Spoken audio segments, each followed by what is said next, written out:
Brad Pitt.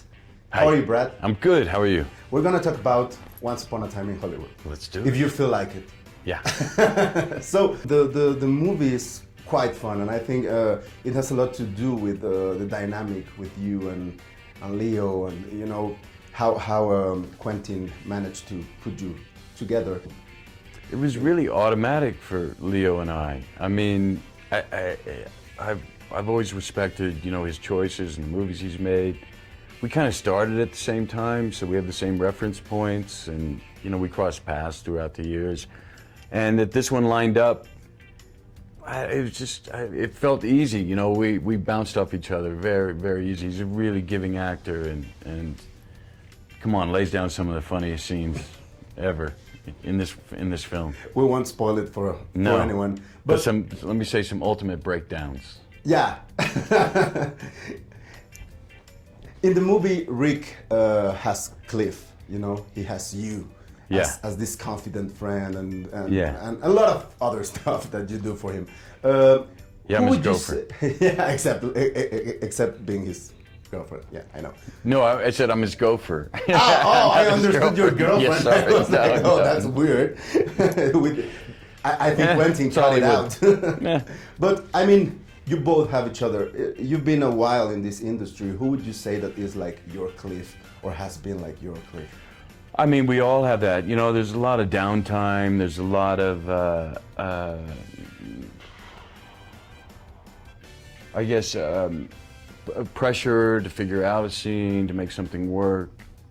And like, I have friends of 30 years. I have a friend of 30 years who's sitting out there right now, who's just that, you know, that kind of touchstone, that comfort. You know, it's friends. It's just friends who you can sit and have a massive laugh over some, you know, foible or some pile you just stepped in.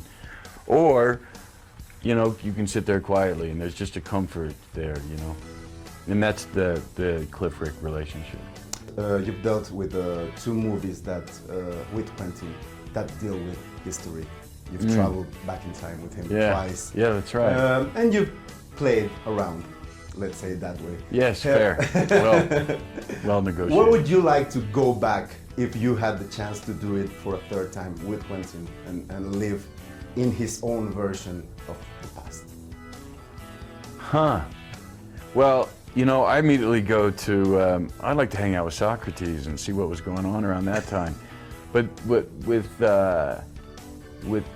Quentin, there needs to be a quotient of violence somewhere in there.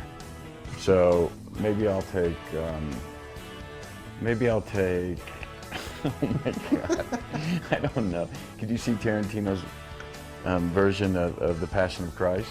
Oh my God. That would be bloody. Yes, yes. Although Mel got there, didn't he? Yeah. Okay.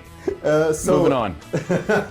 The story happens in a moment of transition, big changes in Hollywood. And I think that nowadays we're living. The Civil War would be good with Quentin. Oh, that would be also Yeah, very that could awesome. be good. We're going through changes right now for the industry. What do movies have? What's that magic that they have that they keep surviving all these changes, technologically, socially, whatever? I mean, for me, when I was a kid I was in the Ozarks, which is kind of like Mark Twain country, southern Missouri.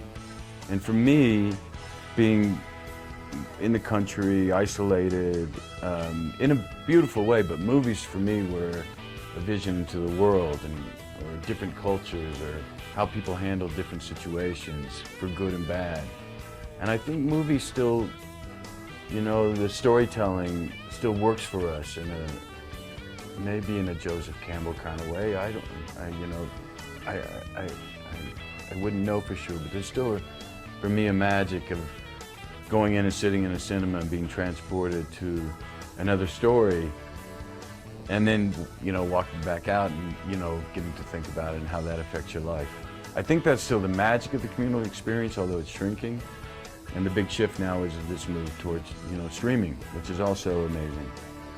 Amazing because because boundaries are getting pushed again. Really gutsy storytelling, and this wealth of talent, and writers and directors, and actors getting opportunities like never before. So we're being forced to do things different. We got to. I mean, it's always evolving, isn't it? Well, thank you very much, Brad. Thank you. It's been a pleasure talking with Okay, you as well. How do we do? Perfect. Okay. You're like a